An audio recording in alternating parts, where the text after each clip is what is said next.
ایک دفعہ کا ذکر ہے کہ سلطان محمود غزنوی کے پاس ایک شخص ایک چکور لایا جو ایک پاؤں سے معذور تھا۔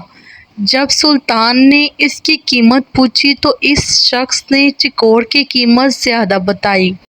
سلطان نے حیران ہو کر اس سے پوچھا کہ اس کا ایک پاؤں بھی نہیں ہے، پھر بھی اس کی قیمت اتنی زیادہ کیوں بتا رہے ہو؟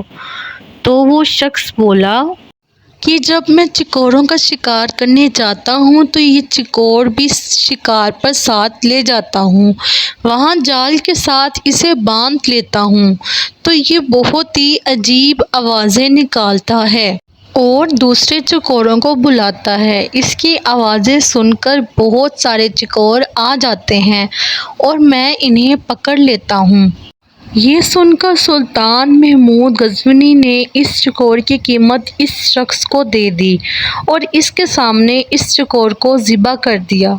اس شخص نے حیرانگی سے پوچھا کہ اتنی قیمت دینے کے باوجود اس کو کیوں ذبح کیا؟ جس پر سلطان نے یہ تاریخی جملہ کہا، جو دوسروں کی دلالی کے لیے اپنوں سے غداری کریں ان کا یہی انجام ہوتا ہے۔